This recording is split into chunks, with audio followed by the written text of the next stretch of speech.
जिस पंशीर पर तालिबान आज से पहले कभी कब्जा नहीं कर पाया, जिस पंशीर पर 1980 और 90 के दशक में मुजाहिदीन कब्जा नहीं कर पाए, जिस पंशीर पर अमेरिका और सोवियत संघ की सेनाएं कभी कब्जा नहीं कर पाईं, उस पर आखिर तालिबान ने इस बार इतनी जल्दी कब्जा कैसे कर लिया?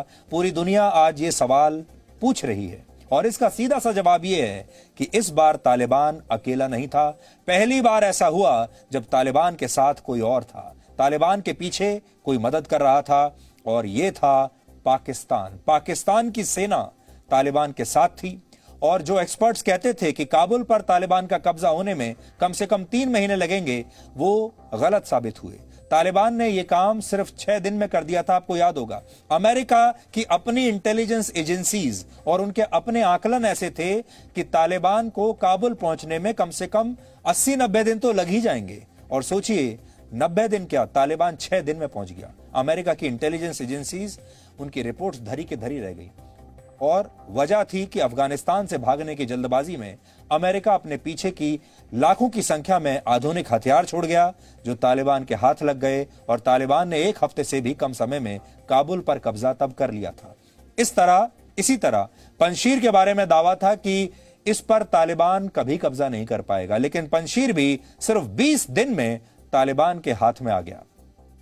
यहां तालिबान की मदद की है पाकिस्तान की सेना ने। नॉर्दर्न अलायंस के तमाम बड़े नेताओं का यह दावा है कि पंशीर की लड़ाई तालिबान पाकिस्तान की सेना के साथ मिलकर लड़ रहा है। बिना पाकिस्तान के सपोर्ट के वो जीत ही नहीं सकता था। पंशीर के ऊपर लगातार पाकिस्तानी वायुसेना के ड्रोन्स उड़ रहे थे और वो पंशीर के अलग अलग इलाकों में लगातार बम गिरा रहे थे। जैसा कि आप जानते हैं, तालिबान के पास ऐसी एयरफोर्स नहीं है। पंशीर में आप एयरफोर्स के बिना पहुंचना बहुत मुश्किल था, लेकिन इस बार पाकिस्तान के ड्रोन्स ने मदद की। अब आप नक्शे के जरिए पंशीर की भौगोलिक स्थिति को समझिए। पहले पंशीर काबुल से लगभग 100 से 150 किलोमीटर की दूरी पर उत्तर पूर्व की दिशा में है।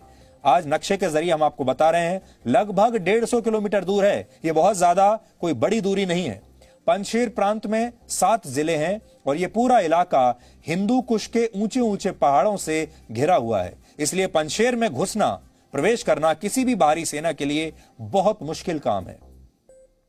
पंशीर में घुसने का एकमात्र रास्ता पंजशेर नदी है, लेकिन जब कोई सेना यहां से प्रवेश करने की कोशिश करती है तो वो पहाड़ों पर बैठे पंजशीरी सैनिकों के सीधे निशाने पर आ जाती है और इसलिए भी आज तक बड़ी से बड़ी सेनाएं पंशीर में घुसने की हिम्मत कभी जुटा नहीं पाई और ना ही कभी कामयाब हो पाई। पंशीर पर हमले का एक रास्ता यह है कि यहां हवाई हमले किए जाएं। अब पाकिस्तान सीधे तौर पर तो अपनी वायुसेना को यहां भेज नहीं सकता था, इसलिए पाकिस्तान की सेना यहां पर ड्रोन्स का इस्तेमाल कर रही है। ये ड्रोन्स सटीक निशाना लगाने में सक्षम होते हैं और सिर्फ चुनी हुई जगह पर ही हमला करते हैं। अगर बिना दुनिया की नजर में आए पंशीर के किसी नेता को मारना हो तो ड्रोन सबसे बढ़िया उपाय है और दुनिया भर की सेनाएं आजकल इसलिए ड्रोन्स का ही इस्तेमाल करती हैं, अमेरिका समेत। अब तालिबान के पास जो ड्रोन टेक्नोलॉजी है, उसके पास इस तरह की कोई ड्रोन टेक्नोलॉजी है ही नहीं। ना उनके पास ड्रोन्स हैं, ना उनके पास ड्रोन्स उड़ाने वाले एक्सपर्ट्स हैं। लेकिन पाकिस्तान के पास ड्रोन्स भी हैं और एक्सपर्ट्स भी हैं। यानी पंशीर में पाकिस्तान की छाप आपको हर तरफ दिखाई देगी, लेकिन दुनिया ये सब कुछ देखकर भी चुपचाप बैठी हुई है। आज बड़ा सवाल यह है कि पाकिस्तान किस संवैधानिक हैसियत से पंशीर में यह लड़ाई तालिबान के साथ लड़ रहा है। पाकिस्तान की फौज को यह सैंक्शन किसने दी, ये इजाजत किसने दी कि वो दूसरे देश में जाकर तालिबान के साथ लड़ाई लड़े। दूसरी बड़ी बात यह है कि पंशीर की 2.25 लाख की आबादी में से ज्यादातर ताजिक हैं। अफगानिस्तान में ताजिक की सबसे बड़ी आबादी पंशीर में ही रहती है। अहमद मसूद और अमरुल्ला साले भी मूल रूप से ताजिक हैं, जबकि बाकी के अफगानिस्तान में पश्तून बहुसंख्यक हैं। अफगानिस्तान की कुल आबादी में पश्तूनों की हिस्सेदारी 42% है, जबकि ताजिक की हिस्सेदारी 25% है। यानी यह लड़ाई वहां पर अल्पसंख्यक वर्सेस बहुसंख्यक की लड़ाई भी बन गई थी। पंशीर के उत्तर पूर्व में बदख्शां प्रांत है, जहां उज़्बेक और ताजिक मूल के लोग बहुसंख्यक हैं। बदख्शां प्रांत की सीमा ताजिकिस्तान से मिलती है और तालिबान के पिछले शासन के समय पंजशीर के साथ साथ बदख्शां भी आजाद हुआ था, क्योंकि यहां रहने वाले लोगों को जरूरत की सारी चीजें सीमा से लगे देश ताजिकिस्तान से मिल जाती थी। लेकिन इस बार तालिबान ने बदख्शां प्रांत पर पहले ही कब्जा कर लिया था, इसलिए इस बार पंजशीर की सप्लाई लाइंस कट गई। शनिवार को ही पाकिस्तान की खुफिया एजेंसी आईएसआई के chief lieutenant general Faiz Hamid Kabul पहुंचे थे और उन्होंने तालिबानी नेताओं से मुलाकात की थी। उनकी ये तस्वीर भी सामने आई थी और कहा जा रहा है कि आईएसआई के चीफ ने तालिबान के नेताओं से कहा है कि वो अपनी नई सरकार में हक्कानी नेटवर्क को ज्यादा से ज्यादा भूमिका दें, उन्हें बड़ा रोल निभाने के लिए दें। इससे बड़ा सबूत और क्या हो सकता है कि पाकिस्तान तालिबान का खुलकर साथ दे रहा है और तालिबान असल में पाकिस्तान की ही क्रिएशन है। अब बड़ी बात यह है जो पूरी दुनिया के लोगों को सोचनी होगी, वो ये कि पंजशीर पर तालिबान का कब्जा नहीं हुआ, पाकिस्तान का कब्जा हुआ है। अफगानिस्तान में तालिबान का कब्जा नहीं हुआ, अफगानिस्तान अब पाकिस्तान के कब्जे में आ गया है और लोग शायद इस बात को समझ नहीं रहे, इसकी गंभीरता को नहीं समझ रहे। इसको समझिए आप कि अफगानिस्तान पर एक तरीके से अब पाकिस्तान का कब्जा है और पाकिस्तान के कब्जे का मतलब है चीन का कब्जा। पाकिस्तान इस बात से इनकार करता है कि पंजशीर में उसके सैनिक मौजूद हैं, लेकिन दुनिया पाकिस्तान का ट्रैक रिकॉर्ड जानती है। 1999 में जब कारगिल युद्ध की शुरुआत हुई थी भारत में, तब कई दिनों तक पाकिस्तान ने यह स्वीकार ही नहीं किया था कि इस कारगिल हमले में पाकिस्तान की सेना शामिल है। तब पाकिस्तान यही कहता रहा कि लोकल आतंकवादियों ने भारत के खिलाफ विद्रोह कर दिया है, लोकल आतंकवादियों ने भारत के खिलाफ हमला किया है और इसमें पाकिस्तान का कोई हाथ नहीं है। जो चोटियों पर लोग बैठे हैं वो असल में आतंकवादी हैं। उन्होंने पठानी सूट पहने हुए थे, जबकि हकीकत यह थी कि पाकिस्तान ने अपने ही सैनिकों को आतंकवादियों की वर्दी पहनाकर वहां भेज दिया था। लेकिन कारगिल युद्ध में शुरुआत से पाकिस्तान की सेना शामिल थी और जब धीरे धीरे भारत ने इसके सबूत दुनिया के सामने रखे तो पाकिस्तान को तब यह मानना पड़ा था कि इस लड़ाई में उसकी ही सेना शामिल थी। आज पुरानी तस्वीरें हम आपको दिखा रहे हैं और अब पाकिस्तान बिल्कुल ऐसा ही पंजशीर में कर रहा है। इस बीच तालिबान ने अपनी सरकार के गठन के समारोह में शामिल होने के लिए आप जानते हैं किसे बुलाया है?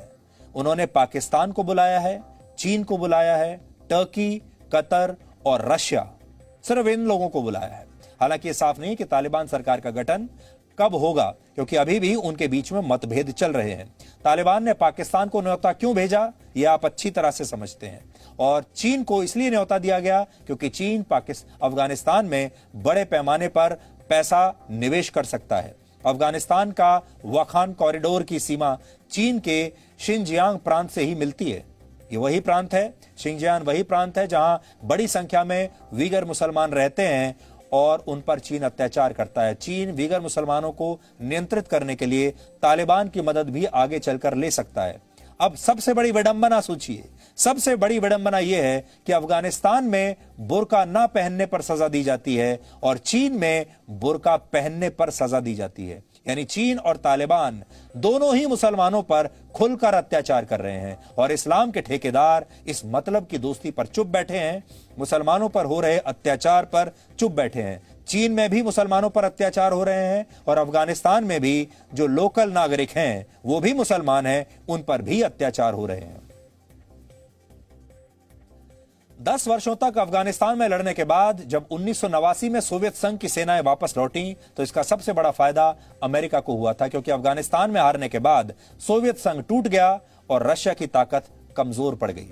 अब जब अफगानिस्तान में 20 साल लड़ने के बाद अमेरिका वहां से भागा है तो इसका सबसे ज्यादा फायदा चीन उठाना चाहता है, चीन को फायदा होगा। इसलिए आज आप ये भी समझिए कि अफगानिस्तान के बाद अब एक नया वर्ल्ड ऑर्डर आपको देखने को मिलेगा।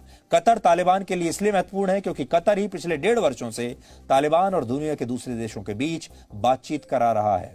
टर्की एक तरफ नेटो का सदस्य है तो दूसरी तरफ वो खुद को दुनिया में बड़ी इस्लामिक ताकत के रूप में स्थापित करना चाहता है। टर्की के उस्मानिया साम्राज्य का करीब 4 शताब्दियों तक एशिया, अफ्रीका और यूरोप जैसे महाद्वीपों पर एक छत्र राज था, लेकिन जब उस्मानिया साम्राज्य का अंत हुआ तो टर्की खुद को यूरोप का हिस्सा मानना चाहता था। लेकिन अब टर्की के राष्ट्रपति ने अपना सारा ध्यान एशिया की तरफ केंद्रित कर दिया है, जिसमें अफगानिस्तान बहुत अहम है।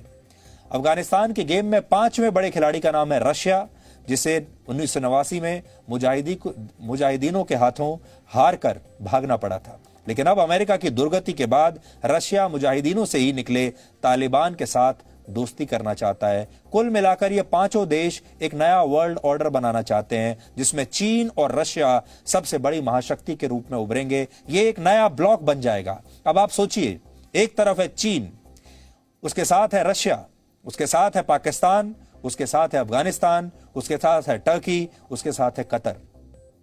दूसरी तरफ अमेरिका लगातार कमजोर हो रहा है, यूरोप लगातार कमजोर हो रहा है, और इस बार अफगानिस्तान के मामले पर आपने देख लिया कि जो पुरानी ट्रेडिशनल सुपर पावर्स थी वो कैसे धीरे धीरे कमजोर हो रही हैं, और चीन का एक सुपर पावर के तौर पर इसके बाद उदय होना निश्चित है। और सोच लीजिए आप, जिस दिन चीन, पाकिस्तान, अफगानिस्तान और रशिया एक साथ मिल गए, उस दिन क्या होगा आप शायद अंदाजा भी नहीं लगा सकते।